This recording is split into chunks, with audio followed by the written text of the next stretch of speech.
Ah, Muy bien, amados oyentes. En esta mañana ah,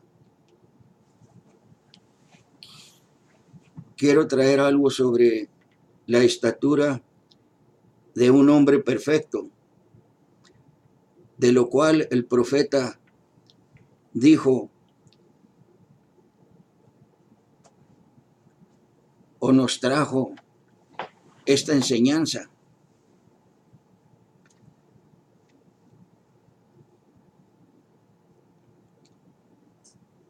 Y para esto voy a traer una escritura que se encuentra en segunda de Pedro, capítulo 1. A la letra dice así: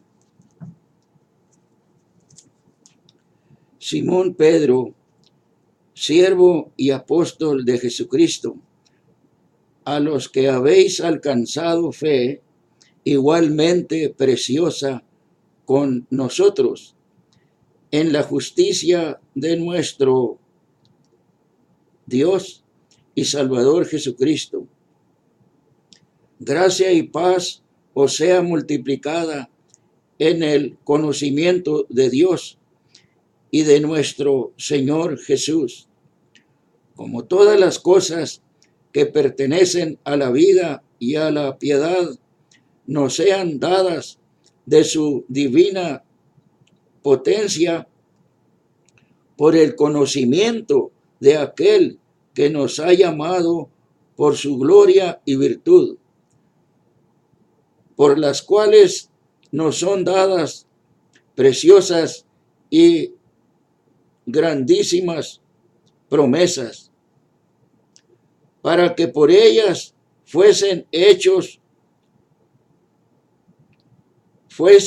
hechos participantes de la naturaleza divina,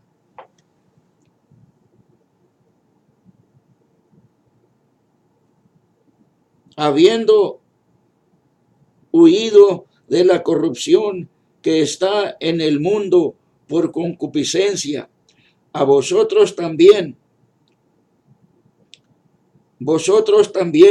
poniendo toda diligencia por esto mismo, mostrad en vuestra fe virtud, y en la virtud ciencia, y en la ciencia templanza, y en la templanza paciencia, y en la paciencia temor de Dios, y en el temor de Dios amor fraternal, y en el amor fraternal caridad, porque si en vosotros hay estas cosas y abundan, no os dejarán estar ociosos ni estériles en el conocimiento de nuestro Señor Jesucristo.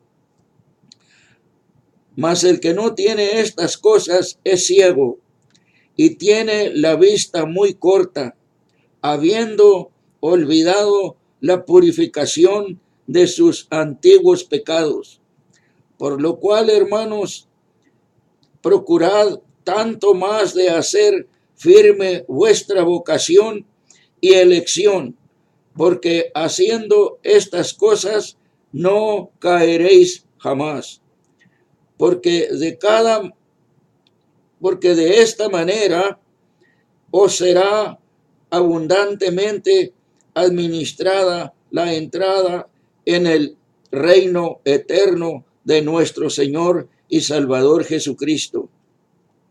Por esto yo no dejaré de amonestaros siempre de estas cosas, porque vosotros,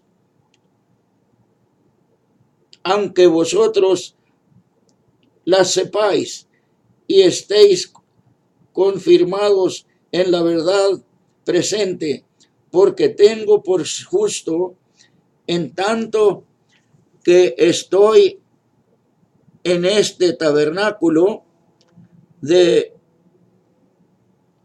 incitaros con amonestación, sabiendo que brevemente tengo de dejar mi tabernáculo, como nuestro Señor Jesucristo me ha declarado. Pedro hablando.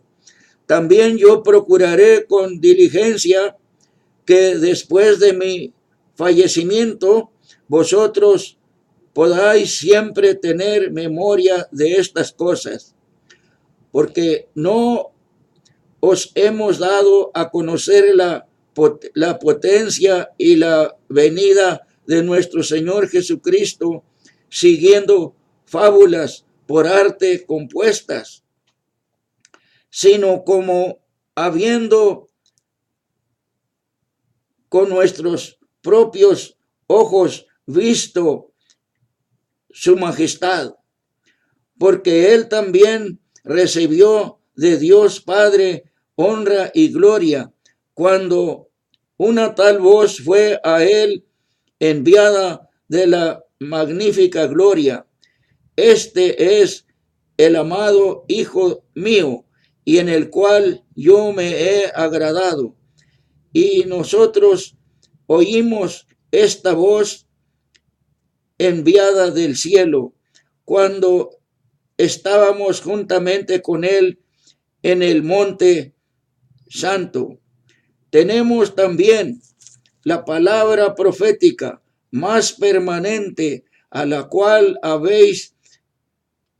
hacéis bien de estar atentos como a una antorcha que alumbra en lugar oscuro, hasta que el día esclarezca y el lucero de la mañana salga en vuestros corazones.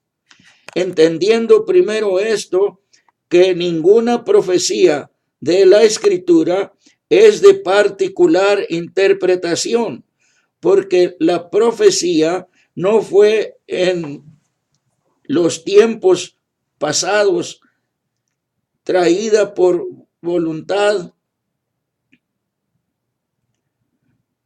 humana, sino los santos hombres de Dios hablaron siendo inspirados del Espíritu Santo. Que mi buen Dios les bendiga y el Señor bendiga la lectura de su palabra. Estaremos pues hablando esta mañana sobre la estatura de un hombre perfecto. Y el profeta dijo aquí, antes de comenzar a leer esta escritura, él dijo: estamos acercándonos a los 7 sellos. Acabamos de estudiar las 7 edades de la iglesia. Y este mensaje de enseñanza ayudará a aparejar a todo aquel que es redimido por la sangre del Señor Jesús y que estará en aquella edad de la iglesia, la edad eterna de la iglesia, al fin de los sellos.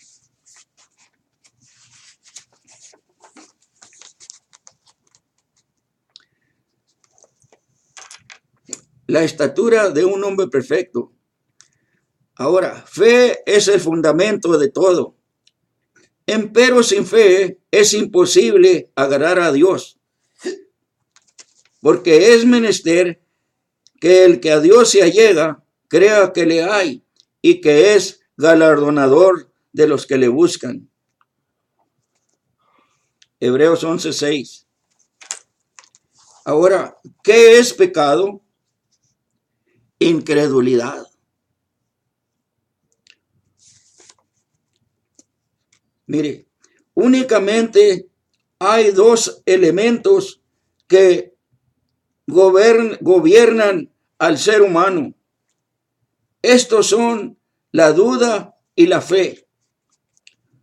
Usted será gobernado por el uno o por el otro. Uno de ellos dominará su vida. La altura a la cual usted puede volar depende de la fe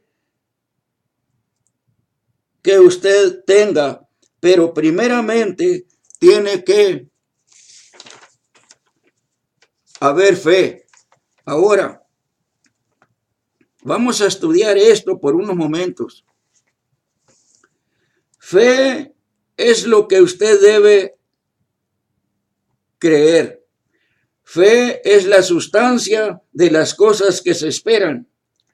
Usted ya las tiene cuando tiene fe, porque son reveladas en fe. Fe es la sustancia de las cosas que se esperan. Hebreos 11. La evidencia. ¿Qué clase de evidencia? Una evidencia santa. Por eso cuando usted dice, hermano Branham, yo creo que Dios es el sanador, pues si usted lo cree y lo acepta como su sanador y no miente, sino que en verdad cree que por sus llagas ha sido sanado, entonces no hay nada que le haga tropezar. Es un asunto concluido. Ahora, usted puede tener esperanza yendo de aquí para allá y de allá para acá, etcétera. Pero cuando tiene fe, entonces lo sabe porque es la evidencia que ya lo tiene. El profeta habla de un hermano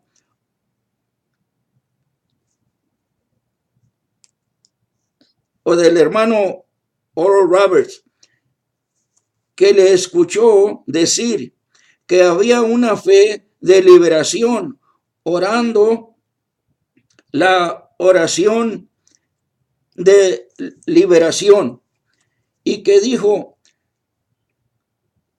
hagan su contacto por medio de poner la mano en el radio. Haga su contacto por tocar algo. El profeta dice, él estaba haciendo eso para el beneficio de los oyentes, para que tuvieran algo en que poner las manos. Ahora, algo para decir, ahora sí lo tengo, porque él me dijo que tocara el radio. Por eso tengo mi sanidad. Ahora, eso está bien. Pero fe genuina y verdadera no tiene que tocar esas cosas. Ahora, lo que estoy tratando de decir es que fe no necesita nada. Fe cree la palabra de Dios, porque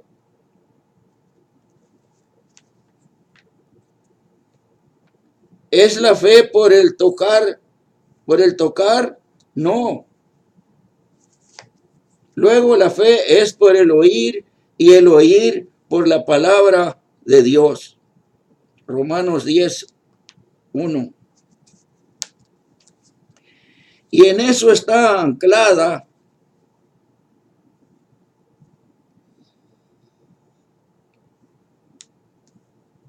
y en esto,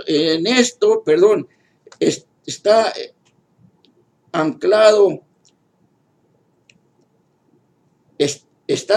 está seguro y no hay distancia en cuanto a la fe. Es ahora mismo. Fe está aquí ahora.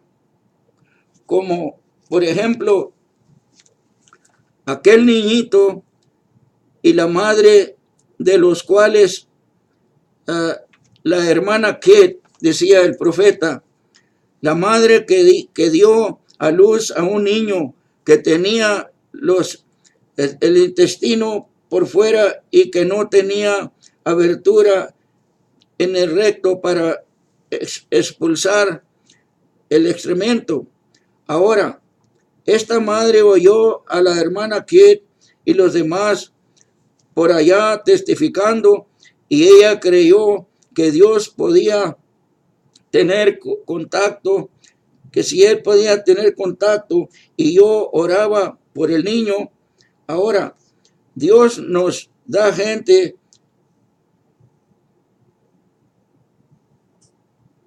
algunos de nosotros tenemos experiencias como Dios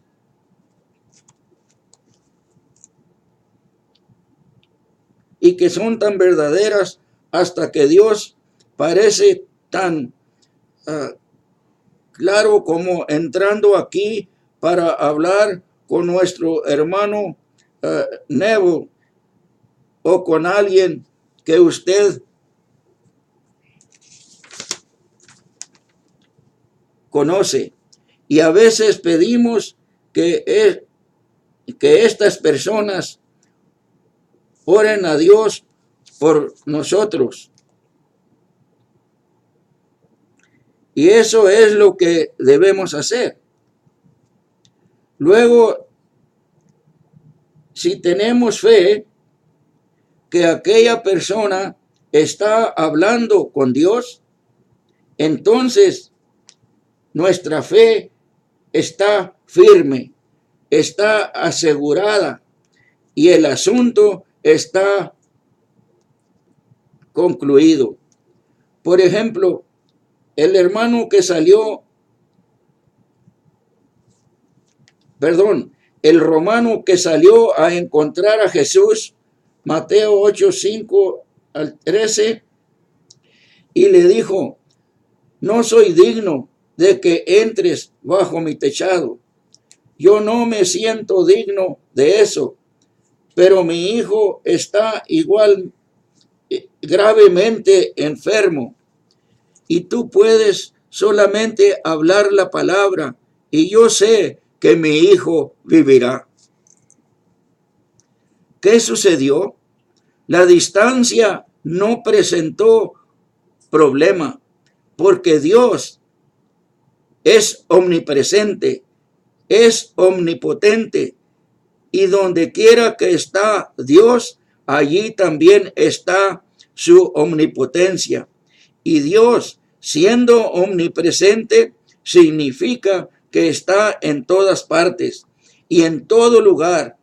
Dios es igual en este momento en Alemania, en Suiza y en el África, como es aquí con nosotros. Él dijo: yo no soy digno de que tú entres bajo mi techado. Solamente di la palabra. ¿Qué fue? La fe de aquel romano. Él creyó. Entonces Jesús le dijo: ve por tu camino, porque tu hijo vive. Gloria al Señor. Entonces él salió para su casa en un viaje de 2 días y al día siguiente, antes de que llegara a la casa, se encontró con algunos de sus siervos y ellos dijeron: tu hijo vive. Y el romano entonces estaba tan gozoso y preguntó: ¿a qué hora del día empezó a mejorar? Le contestaron: como a las 11 del día empezó a mejorar. Entonces el romano supo que fue a la misma hora cuando Jesús le había dicho: tu hijo vive. Y cuando él había creído. Omnipotente, omnipresente, omniscio e infinito. Eso es Dios. Entonces, cuando suena el teléfono y ruegan: ore por favor, eso hace el contacto y luego su fe trae a Dios. Su fe es la que trae a Dios y a la oración. Juntos a la escena. La oración es traída de allá para acá por medio de la fe. La fe une las dos cosas. Hable la palabra solamente.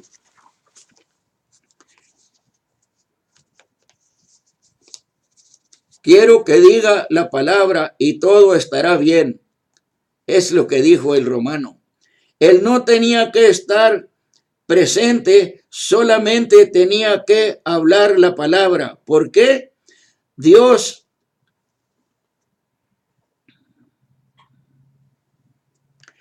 Porque Dios es omnipresente, Él es todopoderoso, Él es igual de poderoso debajo del mundo que en la parte de arriba y por los dos lados.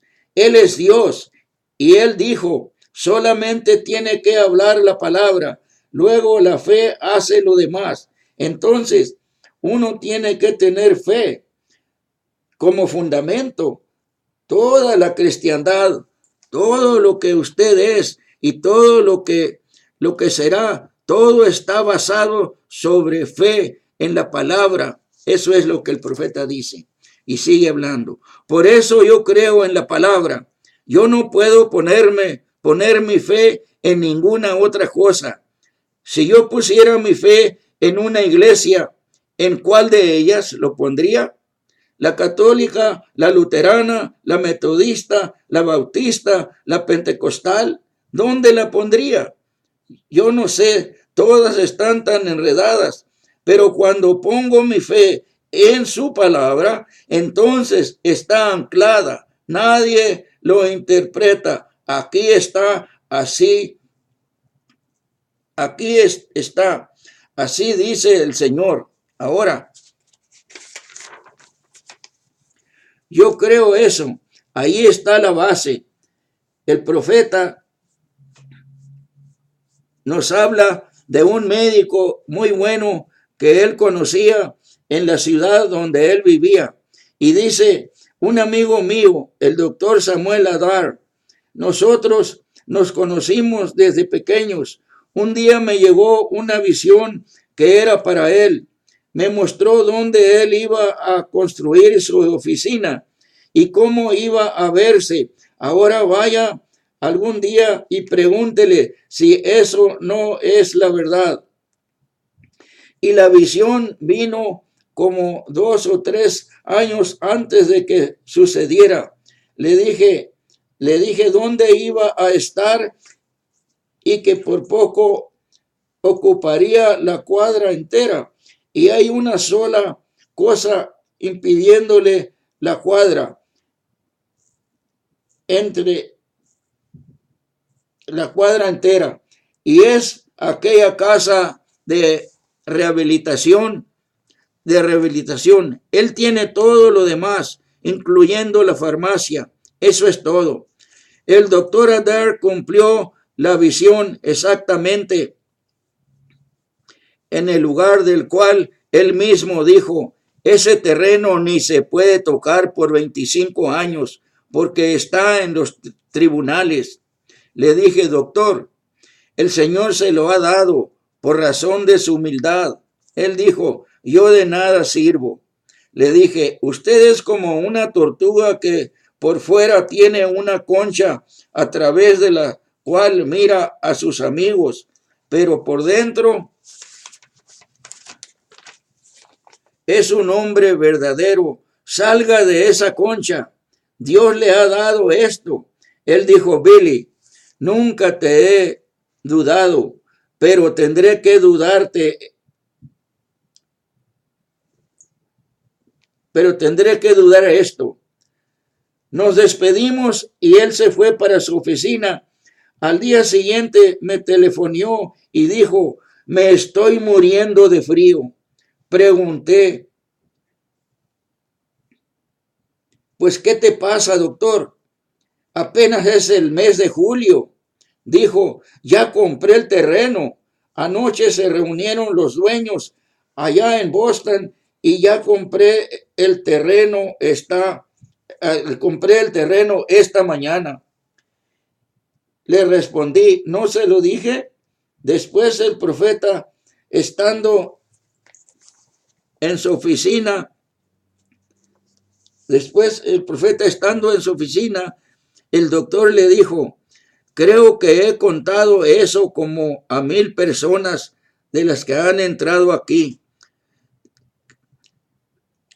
¿Qué es? Cuando Dios dice algo, tiene que suceder.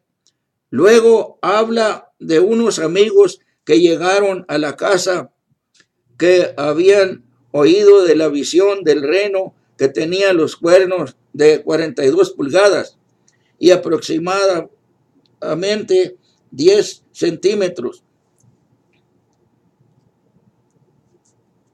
107 centímetros, y el oso pardo con el lomo plateado. No sé cuántas personas han llegado a la casa queriendo ver estas cosas. Les digo, aquí está la cinta métrica, mídalos. Lo oyeron decir antes de que sucediera. ¿Por qué? Cuando Dios dice algo, tiene que suceder. Por eso está basada. Ahora, aquí está el plan de la salvación. Y si sus visiones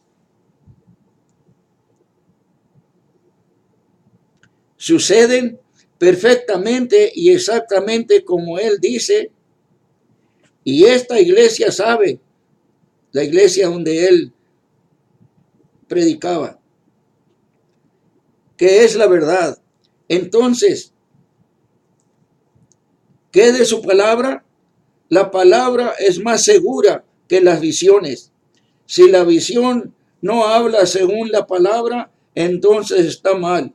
La palabra es primero, porque la palabra es Dios. Entonces, vemos que Él es omnipresente. Él habló la visión aquí y lo cumplió en Canadá. Amén.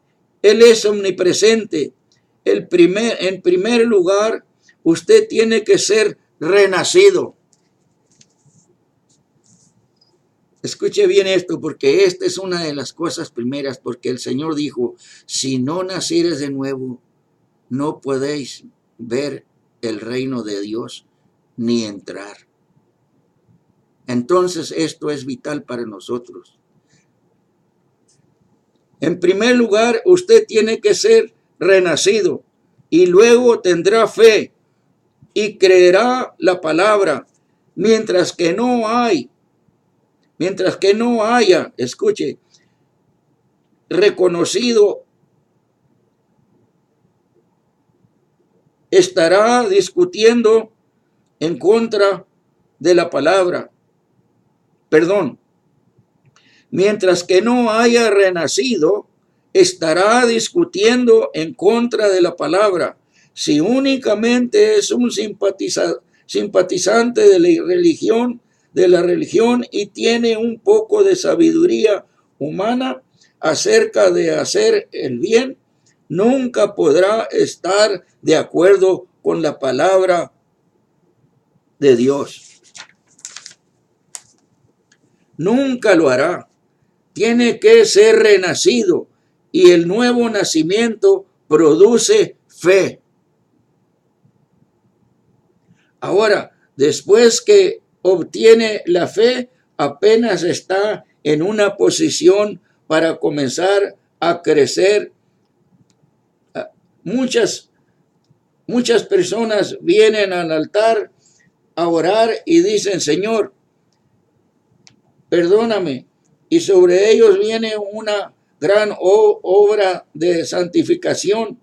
Y al dejar el altar, tienen mucho gozo y regresan a su asiento diciendo, alabado sea Dios, ya lo tengo. No, Señor, dice el profeta. Usted apenas ha llegado al lugar donde puede empezar a crecer. Todavía no ha hecho nada. Apenas ha puesto el fundamento. Escuche. Ahora, supongamos que usted va a edificar una casa y pone el fundamento y dice, ahora sí, allí tengo mi casa. Lo que tiene es el fundamento sobre el cual puede edificar su casa. Y ahora es cuando tiene que edificar su casa. Y ahí es donde entra la cosa sobre la cual queremos hablar en esta mañana. ¿Cuál es el fundamento de la cristiandad? Fe en la palabra de Dios. Ese es el fundamento. Entonces empieza a crecer, empieza a añadir algo sobre este fundamento. Ahora, en la construcción de una casa se necesitan ciertas clases de materiales. El hermano Wood y algunos de los carpinteros aquí nos podrían decir cómo construir una casa, hablando el profeta aquí. Pero yo les voy a decir cómo construir su casa espiritual, donde puede morar Dios. Él quiere, escuche, morar en usted y quiere que usted sea semejante a Él. Él quiere que usted refleje su ser. Gloria al Señor. En los días antiguos, cuando purificaban el oro, antes de tener los fundidores para quemar las impurezas, golpeaban el oro para sacar el hierro, cobre, etcétera. Lo golpeaban por un lado y luego por el otro. Los indios en América, dijo el profeta, todavía lo hacen así. ¿Sabe usted cómo sabían ellos cuando tenían el producto perfecto? Sin hierro, mugre, escoria, etcétera. Cuando el que estaba golpeando podía verse en el oro como en espejo. Cuando el oro era suficientemente claro y limpio hasta que reflejaba al que estaba golpeando. Así es como hace Dios. Él toma el oro que ha hallado en la tierra y lo golpea con el Espíritu Santo, vez tras vez, hasta que puede ver su semejanza. Y eso es lo que debemos hacer nosotros, reflejar al Hijo de Dios. Y ahora debemos hacer su obra. De cierto os digo, el profeta hablando, el que en mí cree, las obras que yo hago, también él las hará, y mayores que éstas hará, porque yo voy al Padre. Juan 14:12. Estamos empezando a reflejar las obras de Cristo, pero somos muchos los que procuramos hacer las obras de Cristo antes que la reflexión de Cristo se encuentre en nosotros. Ahora, allí está el mal. Hallamos esas cosas sucediendo. Usted bien lo sabe, y yo también. Vemos a aquellos que tropiezan por el camino y hallamos los restos de predicadores y cristianos al lado del camino. Y eso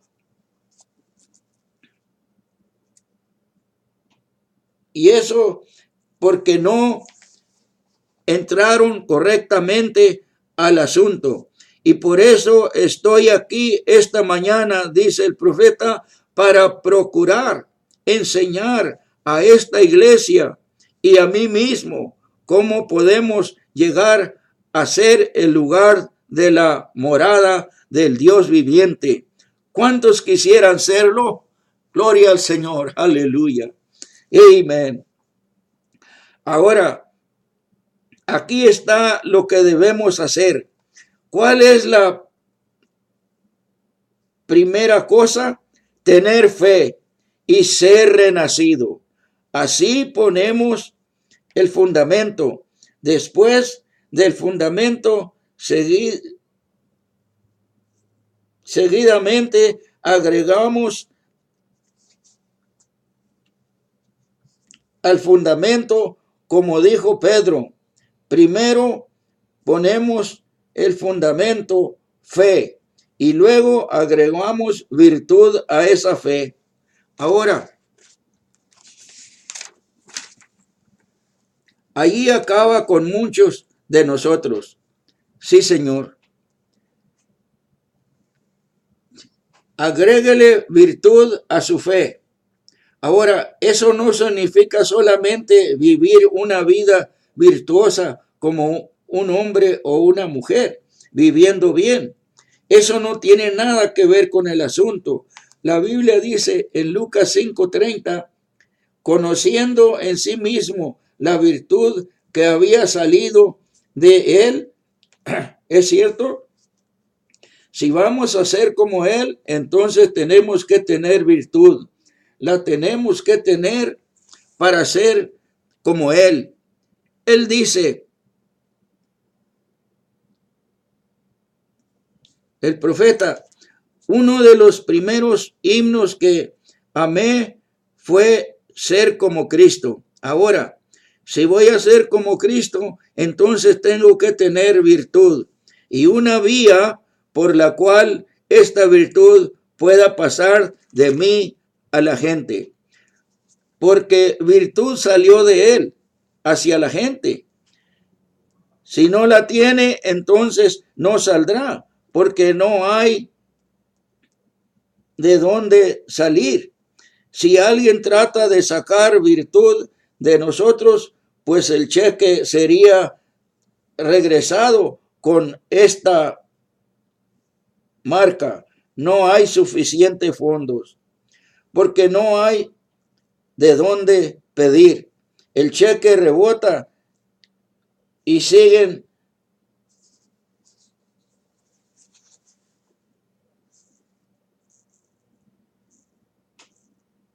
y si alguien ve a usted hoy como un cristiano y mañana le ve portándose como inconverso, pues de allí no se obtiene mucha virtud. Virtud tiene que estar en nosotros, y cuando obtenemos verdadera virtud, la podemos añadir a nuestra fe. La virtud es el siguiente paso en esta construcción. Primeramente tenemos que tener fe. Fe solo no es suficiente. Pedro dijo, mostrad en vuestra fe virtud. Tenemos que tener fe para así tener dónde colocar la virtud. Puede ser que usted no tenga virtud, porque muchas iglesias de este último día enseñan que no se tiene que tener, o que los días de tales cosas han pasado. Dicen, no se necesitan esas cosas. Únicamente es necesario unirse a la iglesia. Los días de tales cosas han pasado. Ahora, virtud.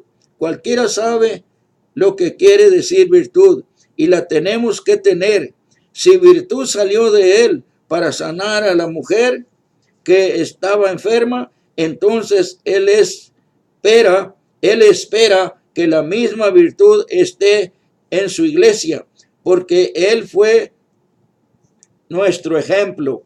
Y si él tuvo virtud para dar a la gente, entonces espera que nosotros tengamos virtud para darle a la gente. ¿Y qué es virtud? Virtud es fuerza, poder. Hay muchos que ni siquiera creen en el poder de Dios.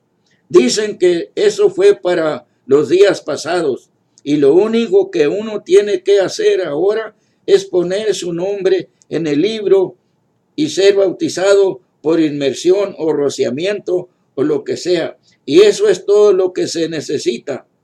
Pero Pedro dijo aquí, mostrad en vuestra fe virtud. Ahora, Pedro estaba hablando acerca de la construcción de la casa de Dios, el templo de Dios, arreglando la casa. Y después de la fe, uno tiene que tener virtud. Tenga usted virtud para todo el mundo. Hace como 20 años yo prediqué un mensaje titulado Reverendo Señor Lirio, el pastor como un lirio. Tomé el texto donde Jesús dijo, considerad los lirios, cómo crecen, no labran ni hilan, y os digo que ni Salomón con toda su iglesia, con toda su gloria, se vistió como uno de ellos. Lucas 12:27. Ahora, el lirio crece desde lo muy profundo del lodo y cada momento del día está extrayendo de la tierra. ¿Y qué hacen con esta virtud que saca de la tierra? La muestra para el admirador. El lirio es una cosa hermosa. El lirio se abre para que la abeja entre a sacar su parte, la miel. Él no se queja. Tiene estas cosas para impartirlas. ¿Qué tal si la abeja entrara y viera allí o no hay suficiente fondo, no hay miel? La pobre abeja pensaría, ¿qué clase de lirio es este? ¿Qué tal si un individuo anhelando la salvación llegara a una iglesia que creen que los días de milagros están en el pasado? Es como dijo un hermano una vez, el hermano Jacob, cuando fue a un restaurante para alimentarse y le dijeron y le dieron una enorme lista de platos que podían preparar. Empezó a ver y leer y llegó a la carne asada y dijo, deme a mí carne asada. Pues Señor, siento mucho, pero eso fue para ayer y ya no tenemos hoy. Él dijo, vale más que me vaya a un restaurante donde tengan comida. Gloria al Señor. Porque aquí no tienen nada que comer. Y un hombre espiritual que está creciendo necesita comida para alimentarse. Y eso que necesita es la palabra de Dios. Yo creo toda palabra de la palabra de Dios, dice el profeta. Dios tiene una mesa puesta donde alimentar a los santos. Él invita a sus escogidos, venid a comer. Él nos alimenta con su maná y nos suple toda necesidad. Oh, cuán hermoso es comer con Jesús cada día. Y la iglesia del Dios viviente es edificada a la estatura de este hombre perfecto, de la ciencia de Cristo. Amén. Que mi buen Dios les bendiga. Hasta la próxima. Hay más todavía. Gloria al Señor.